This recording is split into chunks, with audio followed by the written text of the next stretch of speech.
안녕하십니까. 암호화폐 정보를 전달해드리는 닥터 비트맨입니다. 화요일도 슬슬 마무리되고 있습니다. 어떻게 오늘 하루 잘 보내고 계신가요? 현재 다가오는 22시 30분이죠. 10시 30분 미국의 소비자 물가지수 발표가 임박함에 따라 이 코인 마켓의 가격 또한 폭풍 전야와 같은 모습 보여주고 있습니다. 네, 일단은 이 코인 메이저 탑 10 코인들 가격 먼저 살펴보고 내용으로 들어가 보도록 하겠습니다. 일단 시가총액 1위 비트코인의 경우는 전날과 크게 차이는 없습니다. 21,700달러대에서 움직이고 있고 이더리움도 역시 크게 차이는 없습니다. 1,500달러대에서 움직이고 있으며 이 XRP 또한 1.15% 하락했지만 크게 차이는 없죠. 0.36달러대를 나타내고 있습니다. 비트코인의 도미넌스, 이더리움의 도미넌스 각각 살펴보게 되면 41.8%, 18.3%를 나타내고 있는데요. 그렇다면 과연 선물 투자자분들은 현재 포지션 어떻게 나누고 있는지 롱숏 비율 한번 확인해 보도록 하겠습니다. 네, 일단 비트코인을 보게 되면 롱 포지션이 70%로 우위를 점하고 있습니다. 이더리움 역시 롱 포지션이 58%로 우위를 점하고 있고 XRP의 경우는 크게 차이는 없습니다. 롱 포지션이 50.94%로 조금 더 우위를 점하고 있네요. 이제 여러분들도 다 아시겠지만 방금 말씀드렸다시피 22시 30분 저녁 10시 30분에 미국의 소비자 물가지수가 발표됨에 따라 이 암호화폐 시장의 가격이 크게 출렁일 가능성이 상당히 농후해졌습니다. 미 증시의 경우는 이제 보았을 때 다우존스가 플러스 1.11% 상승하면서 마감을 했습니다. S&P 500의 경우도 1.14% 상승, 나스닥 100의 경우도 플러스 1.60%, 나스닥 종합지수는 플러스 1.48% 상승하면서 마감이 되었습니다. 이 오른쪽에 보이는 코스피 같은 경우도 지금 전날 대비 플러스 0.7%, 0.70% 지금 상승한 모습을 보여주고 있는데 이 달러 지수를 보게 되면 달러 인덱스의 경우는 전날 대비 마이너스 0.13% 하락한 모습을 보여주고 있습니다. 달러의 지속된 강세가 잠시 주춤했다라고 볼 수가 있겠는데요. 이제 이를 보았을 때 많은 투자자분들이 그래도 이 시장의 예측치보다 높게 나오지는 않을 것 같다. 동결이면 동결이지 이보다 높게 나오지는 않을 것 같다라고 판단을 하고 있는 것으로 보고 있습니다. 이제 지난 1월 달을 생각을 해 보았을 때 지난 1월 달의 예측치가 플러스 6.5%였는데 이와 크게 차이가 없는 6.5%가 그대로 나옴에 따라 시장이 과연 상승을 할까 하락을 할까 이 발표 당시에는 크게 움직임을 보이지 않았었습니다. 이제 많은 투자자분들의 머릿속에 물음표가 생겨난 그때 다음 날이죠. 비트코인을 시작으로 엄청난 상승세가 이틀 연속 이루어졌는데요. 이번에도 이제 제롬 파월이라든지 미국의 재무장관 이 제닛 옐런의 디스인플레이션 발언, 인플레이션은 확실히 낮아지고 있다, 잡혀가고 있다라는 발언이 거짓말이 아니길 한번 진심으로 바라보도록 하겠습니다.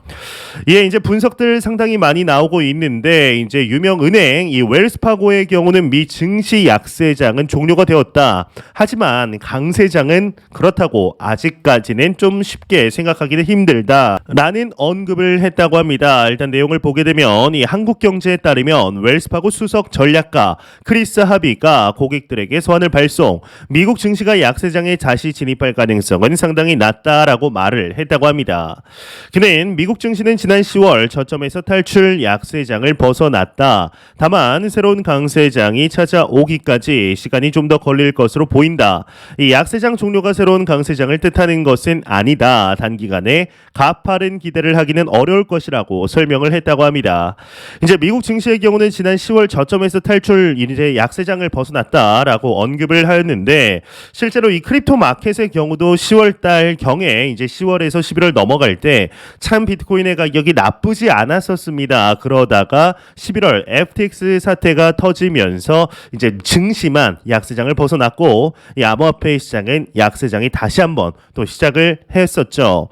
이어서 앞으로 시장은 베어도 황소도 아닌 그 사이에 있는 다른 동물이 주인공이 될 것이다 라고 이야기를 하면서 강세장을 이끌고 싶은 황소가 교통체증에 갇혀 있는 상황이다라고 진단을 했다고 합니다. 현재 이를 보았을 때 암호화폐 시장도 지금 약세장에 탈출했다라는 목소리들이 상당히 많이 나왔었지만 최근에 SEC의 크라켄 스테이킹 관련한 이런 이슈와 더불어서 이제 최근에는 뉴욕 금융감독국에서 이 팍소스 그리고 BUSD 관련해서 다시 한번 태클을 걸고 있습니다.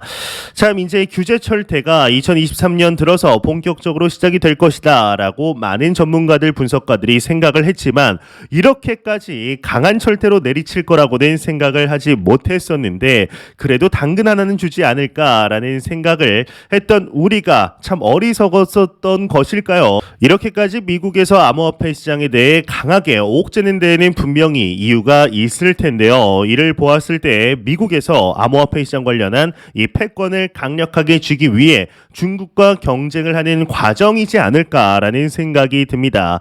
특히나 지난 11월 FTX 사태가 발생을 했을 때 물론 코인데스크가 FTX가 발행한 이 FTT 토큰에 대한 자본 비율이 너무 높다라는 것도 있지만 이제 불을 지핀 것은 바이낸스의 CEO 자오 장펑이었죠. 이에 대해서 미국이 앙심을 품고 바이낸스를 무너뜨리려는 것이다라는 일각의 목소리 또한 나오고 있습니다. 이로 인해 미국과 중국이 이 크립토 마켓 관련하여서 대놓고는 아니지만 그럼에도 보이지 않는 곳에서 아주 박 터지게 싸우고 있다라고 이야기들 나오고 있는데요.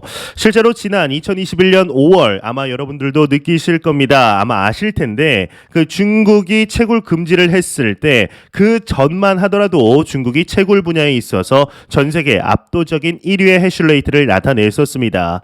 하지만 중국이 채굴에 대해서 전면 금지를 때리고 골드러시 미국으로 채굴자들이 이전을 함으로 인해서 미국이 해슐레이트 부분 1위 압도적인 1위가 되었었는데요. 이를 시작으로 2022년에 이제 중국에서 공식적인 발표가 나오진 않았지만 쥐도 새도 모르게 중국이 다시금 이 해슐레이트 채굴 분야에 있어서 2위로 올라왔습니다. 이는 중국 또한 암호화폐 시장을 포기할 수 없다라는 것을 분명히 보여주는 강력한 증거였죠. 과연 앞으로 이 미국과 중국이 어떠한 모습을 보여주게 될지 좀 기대가 되는데 이로 인해 암호화폐 시장의 단기적인 충격, 이 쇼크들은 어쩔 수가 없어 보입니다. 참 마음이 아프죠. 예, 비트코인의 가격 또한 참 그렇게 좋지는 않습니다. 지금 비트코인의 가격이 3주 최저치를 나타내고 있고 매수호가도 낮아지고 있다라고 하는데 비트코인의 가격이 3주 최저치에 접근하면서 주요 지지선인 21,500달러 부근의 매수호가는 25에서 2,700만 달러에서 이제 1,900만 달러로 감소를 했다고 합니다. 한 30-40% 줄어든 건데 단기적으로 방금 계속해서 나오고 있는 말씀드린 2월 14일 소비자 물가지수 이 CPI 데이터에 주목하면서 호가를 더욱 낮추고 있다라는 분석이라고 합니다. 예, 한편 11만 트위터를 팔로워를 보유한 암호화폐 애널리스트 크립토체이스의 경우는 23,300달러에 도달하기 전에는 높은 확신을 지닌 스윙롱은 없을 것이다 라고 진단을 했다고 하는데 23,300달러가 강력한 지지선이다라는 이야기인 것이죠. 과연 암호화폐 시장이 앞으로 어떻게 진행이 될까요? 이번 2월달 우리가 웃으면서 보낼 수 있을지 1월에 높은 상승이 있었기 때문에 2월 달엔 당연히 이 조정이 와야 된다라는 이야기들도 나오고 있습니다. 제발 그런 것이었으면 참 좋겠는데요. 예, 우리나라 대한민국에서도 암호화폐 시장에 대한 증권성 논란들 계속해서 이루어지고 있습니다. 얼마 전 금융위원회에서 이 토큰 증권에 대한 가이드라인을 이제 발표를 하였죠. 예, 금감원에서 하나의 소식이 새롭게 나왔습니다. 일단 헤드라인의 경우는 코인 증권성 여부 검토를 시작했다라고 헤드라인이 장식이 되어 있는데 일단 무슨 내용들일지 좀 빠르게 한번 보겠습니다. 이 파이낸셜 뉴스에 따르면 금융감독원이 가상자산의 증권성 여부를 직접 검토하기 시작을 했다라고 합니다. 이제 국내 유통 중인 가상자산의 증권성 판단을 지원하기 위해 원내 태스크포스를 지난 10일 구성을 했다라고 하는데 이 태스크포스는 이달 중 가상자산의 증권 증권성 점검을 위한 체크리스트를 마련하고 가상자산의 기술적 특성과 증권 개념의 연계성을 점검해 다음 달부터 사례별로 증권성을 검토할 예정이라고 합니다. 또한 가상자산 업계의 자체적인 증권성 판단을 유도하고자 가상자산 거래소 등의 질의사항을 제출받아 이에 대한 간담회 및 설명회를 개최할 계획이라고 하는데요.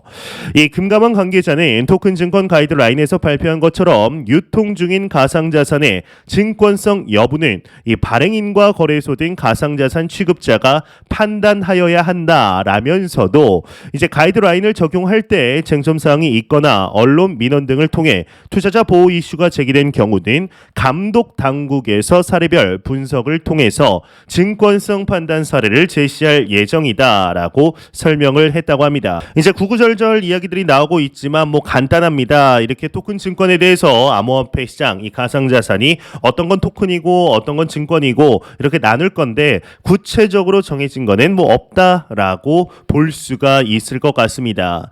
예, 한 가지 더 분석이 나온 게 이러한 이야기들도 나오고 있습니다. 이 금융당국 대한민국의 금융당국에서 토큰 증권 규정에 3월 리플 소송을 참고한다라고 이야기를 하고 있는데 이게 이제 오늘 나온 소식입니다. 2월 14일 새벽 06시 35분에 나온 소식, 최종 수정이 10시 39분에 이렇게 마무리되었는데 3월 리플 소송, 이제 이거에 대한 전제가 리플 소송이 다음 달 3월에 마무리되어야 한다라는 것인데 이 3월에 과연 마무리가 될까요? 지금 리플 CEO조차 6월 중에 빠르면 6월에 마무리가 될 것이라고 언급을 하였었는데요. 일단 한번 보겠습니다. 내용을 빠르게 보도록 하겠습니다. 이 금융감독원에 이르면 이제 오는 3월 결과가 나올 것으로 예상되는 리플과 미국 증권거래위원회 SEC 간의 소송을 참고 중인 것으로 확인이 되었다고 합니다.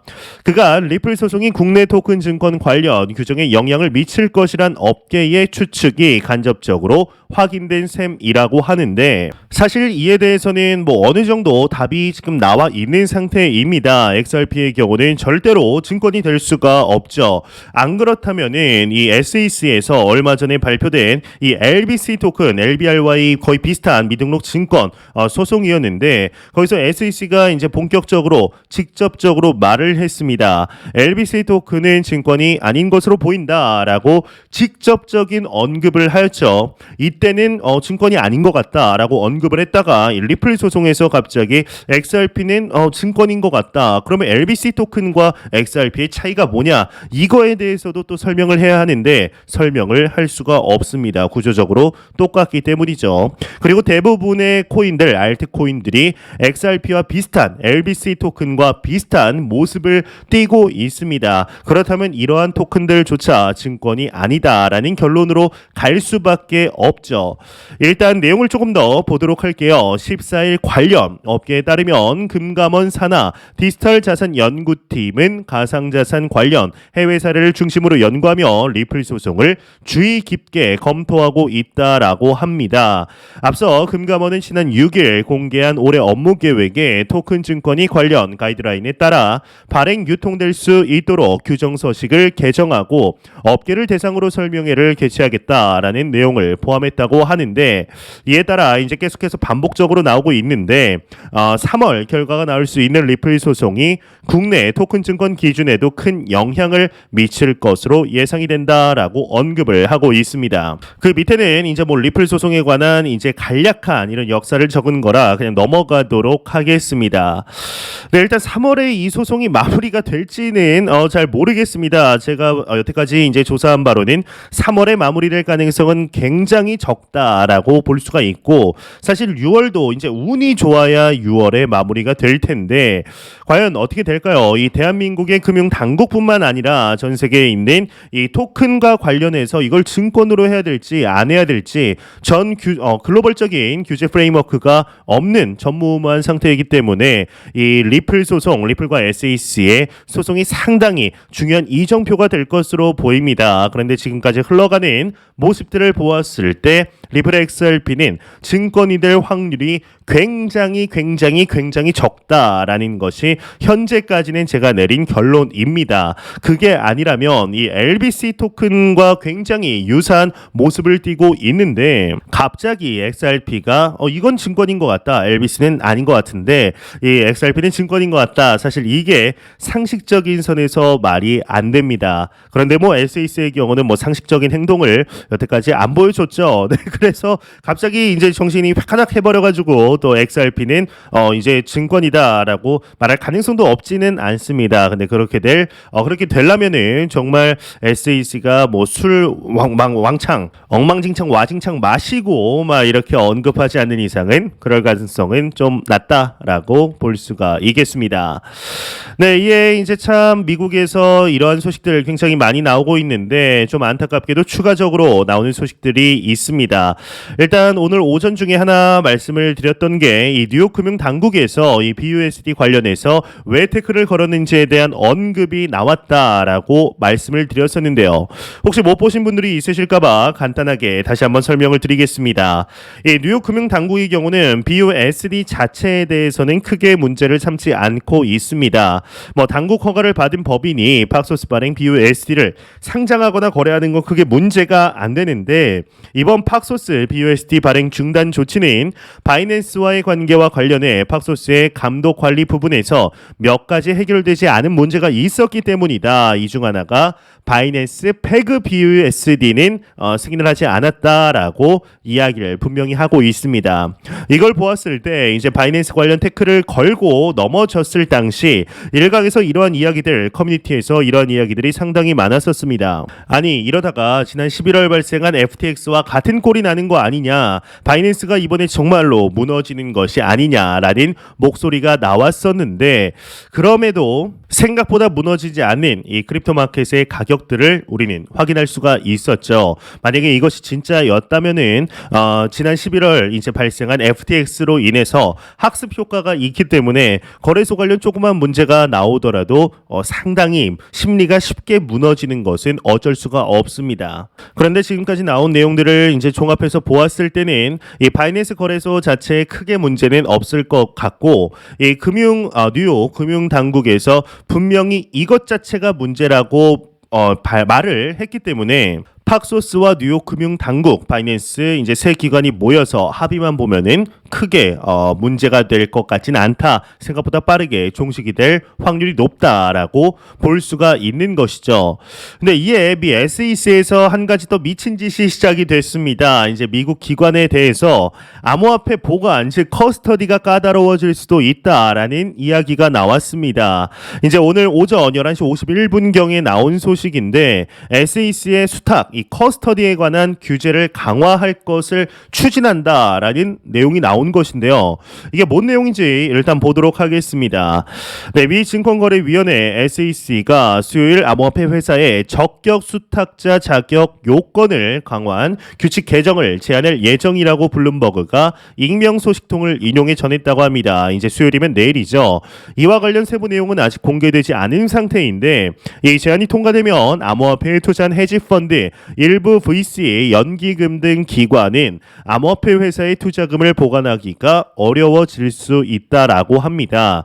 또한 수탁 관계와 관련해 불시 감사를 받을 수도 있고 제안이 통과되려면 SEC 위원 과반수 동의를 얻고 공개 의견 수렴을 거친 뒤 최종 투표에서 가결되어야 한다라고 이야기가 마무리되고 있습니다. 이 정도면은 SEC가 아주 작정하고 암호화폐 시장을 이렇게 옥죄려는 모습이다라고 100% 확신하게 말씀드릴 수 있을 것 같은데요. 이 커스터디 기관이라고 한다면 이제 여기에는 암호화폐 거래소들도 포함이 되게 되죠. 보통 대부분의 암호화폐 거래소들의 경우는 기관 전용 따로 이런 커스터디 서비스를 론칭한 기관들이 상당히 많습니다. 참 SEC가 이제 작정 인정하고 암호화폐 시장을 어떻게든 이 SEC 손바닥 위로 올리려는 모습을 보여주고 있는데, 이런 걸 보았을 때 미국 당국에서 SEC와 CFTC 중에 SEC가 크립토 관련 관할권을 축소시키려는 움직임들이 확실하게 보였었습니다. 이제 2021년 말부터 해서 2022년 내내, 그리고 올해 또한 이 SEC를 죽이고 CFTC 쪽으로 암호화폐 시장에 대한 관할권을 넘겨버리자라는 움직임들이 대놓고 나왔었죠.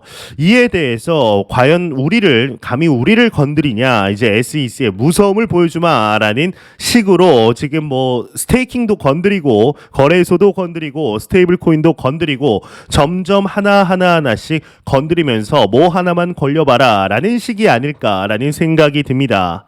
참 무서운 기관인데요. 과연 이번 연도 암호화폐 시장이 어떤 식으로 흘러 들어가게 될지, 참 2023년 말쯤에 우리가 이를 두고 어떠한 언급을 하게 될지 좀 기대도 되고, 한편으로는 좀 두려움도 없는 게 아닙니다. 그럼에도 생각을 해보면 2018년 당시는 이보다 더욱더 심한, 차라리 암호화폐 시장을 더 없애버리겠다, 모조리 다 중단을 시켜버리겠다라는 언급들도 서슴없이 나왔음에도 이 비트코인 시장, 암호화폐 시장은 슬금슬금 계속 좀비처럼 살아났습니다.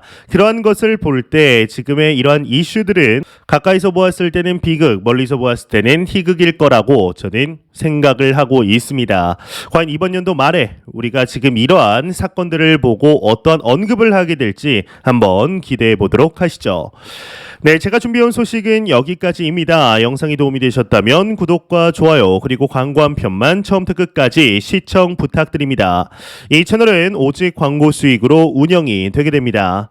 항상 영상 시청해 주시는 시청자분들, 구독자분들 너무나 감사드립니다. 오늘 남은 시간 잘 마무리하시길 바라면서 저는 더욱 도움이 되는 영상으로 찾아뵙도록 하겠습니다. 지금까지 닥터 비트맨이었습니다. 감사합니다.